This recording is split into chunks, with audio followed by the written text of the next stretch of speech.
Secretary Austin will begin with some brief comments, followed by General Milley. I will call on the reporters, and due to time constraints, I would ask you to please limit your follow-ups. With that, I turn it over to Secretary Austin. Well, thanks, Patrick.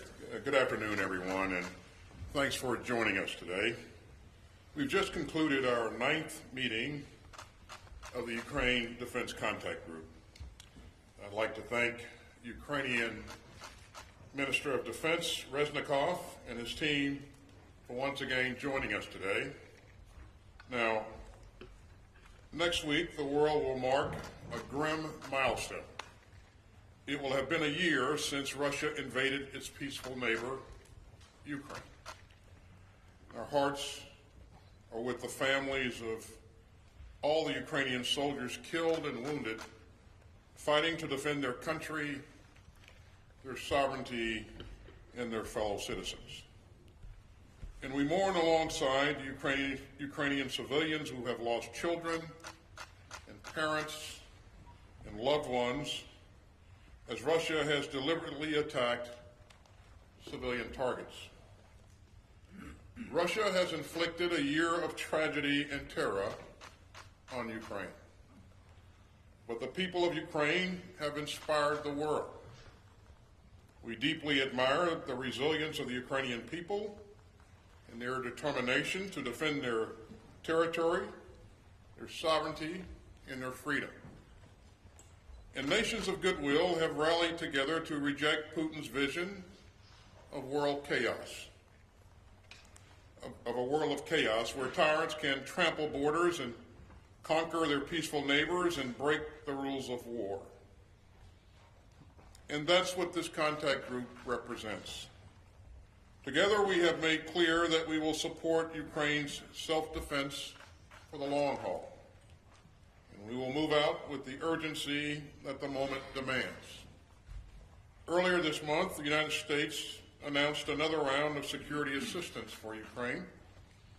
The presidential drawdown announcement included more ammunition for HIMARS. It included 190 heavy machine guns to counter unmanned aerial systems from Russia or Iran, 181 MRAP vehicles, and more than 2,000 anti-tank munitions and other key capabilities. We also added $1.75 billion in Ukraine Security Assistance Initiative funds for critical air defense capabilities, including counter-UAS systems and more. And at today's contact group, we joined again with our valued allies and partners to make sure that Ukraine has what it needs when it needs it. And we continue to work together to provide Ukraine with full combat credible capabilities and not just equipment. And that's why we discussed synchronizing our donations into an integrated training plan. And you can see the importance of our coordination and our common efforts to meet Ukraine's needs for armor. Among the members of this contact group, we have given Ukraine's defenders more than 8 combat brigades. This includes major contributions from the United States of Strykers and Bradleys and Abrams tanks. It includes the UK's donation of Challenger tanks and the contribution of Senator armored personnel carriers that Canada announced last month. It also includes the refurbished T-72 tanks that the United States, the Netherlands, and the Czech Republic are in the process of delivering, as well as Poland's latest donation of T-72s. And it includes the important steps from Germany, Poland, Canada, Portugal, Spain, Norway, Denmark, and the Netherlands on Leopard battle tanks. Now, we also heard today about significant new air defense donations. That includes Italy and France, which jointly announced that they will provide Ukraine with the SAMP-T air defense system. And France also announced that it will work with Australia to ramp up 155mm ammunition production to support Ukraine. And finally, let me also thank Norway, which just announced that it will provide 7.5 billion euros in military and civilian assistance to Ukraine over the coming 5 years. And that's a very significant commitment. Now, all of these capabilities will continue to be important for Ukraine's success on the battlefield. But as I said last month in Ramstein, this isn't about one single capability. It's about delivering all the capabilities that we promised. It's about integrating all of these systems together. It's about working with the Ukrainians to help them fight for their freedom. Now, we also had an important discussion today on our ongoing work on accountability. It's a priority for me and my contact group colleagues to ensure that our donations continue to be used as intended and that we move proactively to prevent arms proliferation. And we will keep working with our Ukrainian partners to ensure that all of the equipment that we're providing continues to reach the brave troops on the front lines. Now, a year ago, Putin assumed that Ukraine was an easy target. Putin assumed that Kyiv would easily fall. And Putin assumed that the world would stand by. But the Kremlin was wrong on every count. Over the past year, Ukraine's soldiers have fought valiantly for their country. Ukraine's people have shown deep courage in the face of Russian cruelty. And countries of goodwill have rallied to defend an open order of rules and rights. Together we seek a world where disputes are resolved peacefully, where sovereignty is respected, where borders are honored, and where civilians are protected. Those are the values of this contact group. We stand united in our support for Ukraine's fight for freedom, and we will stand together, united and resolute, for as long as it takes. And with that, let me turn it over to General Milley. Thank you, Secretary Austin, and thank you for your leadership, leading this ninth successive contact group. This is an incredible level of effort by many, many countries. And it wouldn't be happening without the leadership of Secretary Austin. Good afternoon to everyone, and let me start by giving my condolences to the people of Turkey and Syria with the tragic loss of life and suffering that has occurred because of the recent earthquake. Also suffering are the Ukrainian people. We are approaching the one-year anniversary of Russia's illegal invasion of a sovereign nation of Ukraine. And I want to thank the ministers of defense and the chiefs of defense that were here today, representing 54 countries that continue to participate in this group.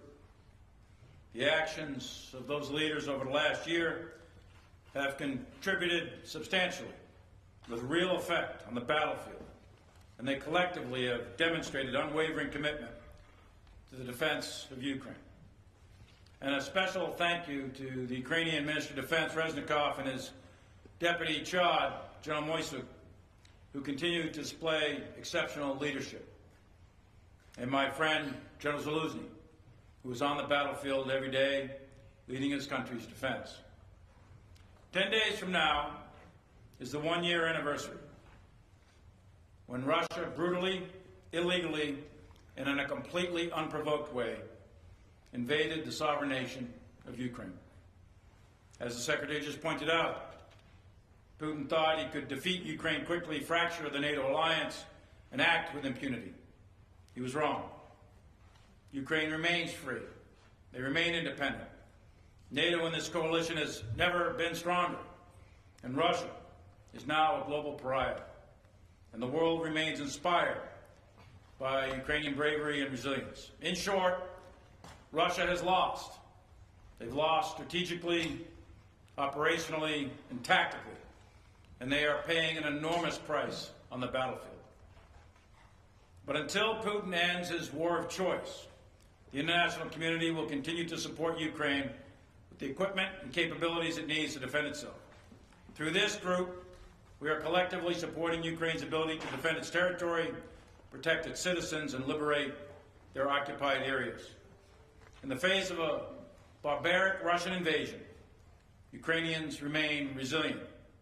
The nation of Ukraine is united for one single purpose: to expel the Russian forces from their territory and to defend themselves. For Ukraine, this is not a war of aggression, it is a war of defense. For Russia, it is a war of aggression. The Russian military has paid tremendous costs in their war of aggression, and now they have resorted to sending conscripts and prisoners to imminent death. In recent months, the group who gathered here today pledged to provide significant quantities of battlefield capabilities: tanks, air defense, and munitions. 11 countries have pledged tanks, 22 have pledged infantry fighting vehicles, 16 pledged artillery and munitions, and 9 more pledged air defense artillery. The group is focused on delivering the capabilities committed and efficiently providing the training, the spare parts, the sustainment logistics necessary for the full employment of these systems. Training, maintaining, and sustaining Ukraine's remains key for Ukraine to prevail.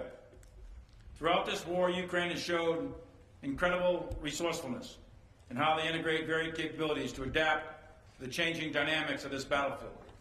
Ukrainians have combined unbreakable will with innovative tactics and empowered their leaders to liberate their own country.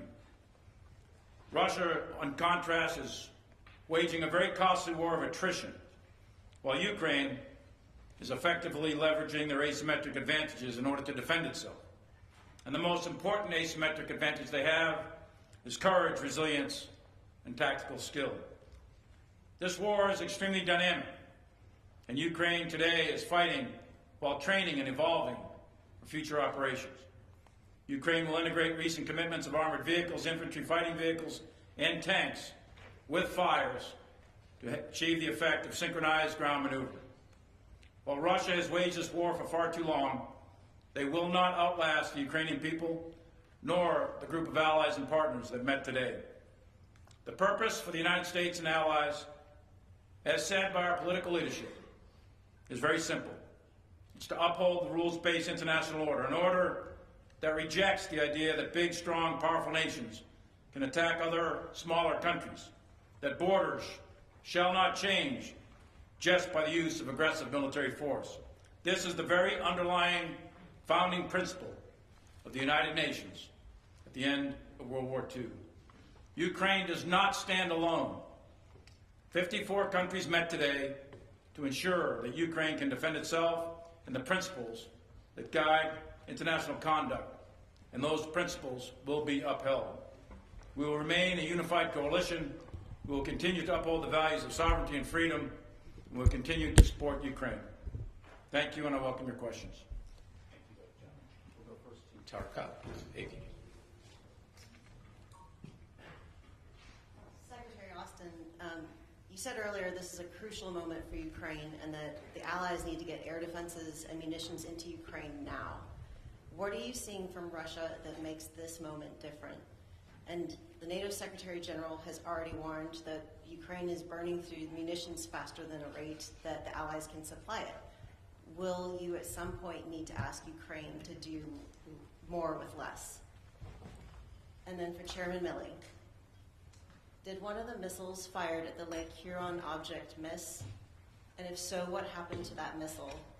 And if so, does that change your risk calculus for shooting down objects over U.S. soil? Are you starting to develop alternatives if and when you detect the next object? So in terms of where we are, thanks Tara, in terms of where we are in the fight, what we've seen over the last several months is a contested battlefield. We see a lot of activity in the Bakhmut area, which is where Russia is focusing most of its effort. We see Russia introducing a number of new troops to the battlefield. Many of those troops are ill-trained and ill-equipped. And so their casualty rate has been really high. What Ukraine wants to do in the, at the first possible moment is to establish or create momentum and establish conditions on the battlefield that continue to be in its favor. And so we expect to see them conduct an offensive sometime in the spring. And because of that, all the partners in the Ukraine Defense Contact Group have been working hard to ensure that they have the armored capability, the fires, the sustainment to be able to be effective in creating the effects on the battlefield that they want to create. And so we believe that there'll be a window of opportunity for them to exercise initiative and then change or continue to create the right conditions on the battlefield here. In terms of munitions, this has been a tough fight throughout, and Ukraine has been at this for a year, and so they have used a lot of artillery ammunition. We're going to do everything we can, working with our international partners, to ensure that we get them as much ammunition as quickly as possible, and that we'll do everything we can to sustain our efforts there as well. We are working with the Ukrainian soldiers in various places throughout Europe to emphasize additional training on maneuver, so that as they place more emphasis on maneuver and shaping the battlefield with fires and then maneuvering, there's a good chance that they'll require less artillery munitions, but that's left to be seen. So we're going to do everything we can to make sure that they have what they need to be successful, and that's what we continue to emphasize here in the Ukraine Defense Contact Group, and we think the training will pay additional dividends as well. So, Tara, on the balloon shot, yes, first shot missed on the fourth balloon. So we're talking about the balloon that was downed over Lake Huron. The first balloon, the Chinese spy balloon that went down over the Atlantic and the South Carolina coast, that shot hit. The second one over Alaska, on the north coast of Alaska, that one hit. The third one that landed in the Yukon, that one hit. On the fourth one over Lake Huron, first shot missed, second shot hit. So the most important thing for the American military is to protect the American people. So we evaluate the risk. We evaluate the risk of the balloons themselves. Are they a kinetic threat or not? Yes, no. Are they an intelligence threat? Are they a threat to civil aviation? All those things we go through very, very carefully. We determine what the debris field is likely to be with one of these platforms landing on the Earth's surface or in the water. So we go to great lengths to make sure that the airspace is clear and the backdrop is clear out to the max effective range of the missile. And in this case, the missile landed harmlessly in the water of Lake Huron. We tracked it all the way down. And we made sure that the airspace was clear of any commercial or civilian or recreational traffic. We do the same thing for the maritime space. So we're very, very deliberate in our planning. NORTHCOM does that along with the pilots themselves. So we're very, very careful to make sure that those shots are in fact safe. And that's the guidance from the President. Shoot it down, but make sure we minimize collateral damage and we preserve the safety of the American people. And just a quick clarifier, are you confirming that the other three objects were also balloons like the first one? I'll just use the word object. That's what everyone's using. We'll see. We don't have them recovered yet, as you know. Number 2, 3, and 4 are not recovered yet. Number 1, we are recovering and getting a lot of stuff off that. But 2, 3, and 4 not yet recovered. They're in very difficult terrain. The second one off the coast of Alaska is that's up in some really, really difficult terrain in the Arctic Circle with very, very low temperatures in the -40s. The second one is in the Canadian Rockies in Yukon. Very difficult to get that one. And the third one is in Lake Huron at probably a couple hundred feet depth. So we'll get them eventually, but it's going to take some time to recover those. Okay, let's go to Dimitro Ugrafon. Thank you for the floor. National News Agency of Ukraine, Dmytro Shkurko. To Mr. Secretary, Was the question of the plane supplies, I mean combat jet supplies to Ukraine, was discussed or not? And what kind of security circumstances should be created inside Ukraine to deploy a new type of aircrafts of such kind? Does it mean that that is possible after the integrated air defense system is created? And to General Milley, if I may, what is your risk assessment for the supply routes of the delivery of Western equipment and ammunition to Ukraine, and how it could be made more secure? Thank you.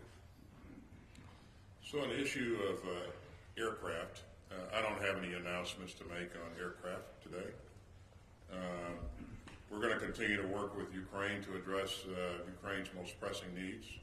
Again, they're contemplating an offensive in the spring, and that's just weeks away. And so we have a lot to get done. So if you think about the numbers of systems that we're bringing together, Bradleys, Strikers, Martyrs, CV90s, 113s, artillery, and the list goes on and on. It's a monumental task to bring all those systems together, get the troops trained on those platforms, and make sure we have sustainment for all of those systems, and get those systems into the fight. So that's really the focus of our conversation today. So, Dmytro, lines of communication in warfare and combat are always subject to enemy attack. No different here. And the lines of communication that stretch through the western portions of Ukraine are subject to Russian attack from the air, attack from artillery, attack from special operations forces, etc. So the key to ensure that the supplies get through, maintain good operational security, vary your times, don't set patterns, take different routes, and make sure you disperse your force so that you have small penny packets as opposed to one large massive convoy. The security from the Polish border or any other border, Romanian border, anywhere, that security is part of the security plan for the Ukrainian armed forces. They pick the stuff up and they do that. And they practice all the good tactics, techniques, and procedures that I just described. I would say it's not without risk, but it's moderate, and it's been successful so far to get through. Let's go to Alicia Schwartz, Financial Times. Thank you. First, for Secretary Austin, we've heard from Western officials that Russia's Air Force is well intact and that the Russians are preparing to launch an air campaign as its land forces are depleted. Where is Russia amassing aircraft ahead of the offensive? How soon could this begin? Has this hastened the need to provide air defense to Ukraine? And has enough assistance been provided so that Ukraine is ready to defend against it? And then for Chairman Milley, does Russia have the right equipment to pose a threat to the Ukrainians and break through in the Donbass? And separately but relatedly, is Ukraine going to get enough equipment and enough time and have a big enough force on the ground to be able to have a serious counteroffensive? Thanks, Alicia. In terms of whether or not Russia is massing its aircraft for some massive aerial attack, we don't currently see that. We do know that Russia has a substantial number of aircraft in its inventory and a lot of capability left. That's why we've emphasized that we need to do everything that we can to get Ukraine as much air defense capability as we possibly can. And recently, you've seen us step up and offer Patriots. You've seen other countries come forward with SAMP-T and RST, but it's not enough, and we're going to keep pushing until we get more because that threat is out there. But again, many countries have stepped up to the plate thus far. Our effort currently is to get these capabilities into country as quickly as we can, and then integrate those capabilities so we truly have an integrated air and missile defense capability. And I would add that Ukraine's done a credible job of intercepting a lot of the rockets and missiles that have been launched by Russia in those recent attacks. But again, we want to make sure that they have the ability to protect themselves going forward in the event that Russia tries to introduce its air force into this fight. They haven't done so thus far because Ukraine's air defenses have been pretty gosh darn effective, as you know. So, Felicia, on whether or not the Russians have the capability and equipment, et cetera, to continue the attack in the Donbass, they are attacking in the Donbass right now. Their progress is slow. It's a war of attrition. They're taking heavy casualties. Their leadership and morale is not great, and they're struggling mightily. However, they do have numbers, and as you know, President Putin did a call-up of several 100,000, and those folks have been arriving on the battlefield. So they do have numbers, and whether or not they're successful in pressing the fight, that remains to be seen. But that fight has been going on, and it's a slow, grinding battle of attrition in that general area. For the Ukrainians, I don't want to project forward what the Ukrainians may or may not do. As you know from this particular conference here, we are plussing up with a significant amount of capabilities with ground maneuver, artillery, et cetera. What they do with that, that'll be up to the Ukrainians in the coming weeks and months. We have time for one more. Let's go to Marcus Price, ARD Television.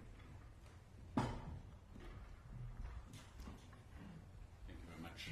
One question to Secretary Austin about the stance of the U.S. when it comes to delivery of fighter jets. And President Biden said no to the delivery of F-16. Also earlier in the conflict, when Poland offered to deliver MiG-29 via Ramstein to Ukraine, I think the U.S. stopped it.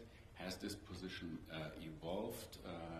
Do you encourage countries to do so if they want to, or do you assess the risk is too high? So what is the U.S. position on other countries delivering fighter jets? And to Chairman Milley, the Russian offensive we're seeing, what do you see so far? Is this very serious? Is it different than what we saw in the past? And do you have any intelligence whether we are going to see another attempt of the Russian forces to capture Kiev? Thank you. Thanks, Marcus. For the record, with respect to any kind of aircraft being provided by Poland, the United States never stopped Poland from providing anything. A decision to provide something that's the decision made. That will be a decision made by the leadership of that country. That's certainly not something that we can or will dictate. In terms of whether or not we're going to provide F-16s, as I said earlier, I don't have any announcements to make, and I don't have anything to add to what our president said earlier. So, and I'll just leave it at that. And Marcus, on the issue of the Russian offensive, this offensive that you see ongoing right now in the generally in the Bakhmut area, from Kharkiv all the way down to Kyrgyzstan, the front line is quite stable, even though very violent, a lot of fighting. It's relatively stable. Most of the dynamic movement back and forth is generally in the vicinity of Bakhmut. The Ukrainians are holding. They're fighting the defense. The Russians, primarily the Wagner group, are attacking. But there's what I would describe it as is a really a very significant grinding battle of attrition with very high casualties, especially on the Russian side. There's no fancy arts of maneuver going on here. This is frontal attacks, wave attacks, lots of artillery with extremely high levels of casualties in that particular area. And how long that will last is difficult to say, actually. It's been going on for weeks, and I think it'll continue to go on until either the Russians culminate. I don't think the Ukrainians will just collapse or fold. I think they're going to continue to fight. So that's a battle worth that we're paying attention to very, very closely and making sure that the Ukrainians have the capability to continue to defend. As far as Kyiv, I'm not going to go into what intelligence we have or don't have. I would just say that right now there's always a potential threat. There's clearly air threats, missile attack threats. Kyiv is the capital, and that was a significant objective early in the war. So I would never discount Russian capabilities to attack Kyiv, but right now we're not seeing any significant indicators and warnings. Ladies and gentlemen, that is all the time we have available today. This concludes our press briefing.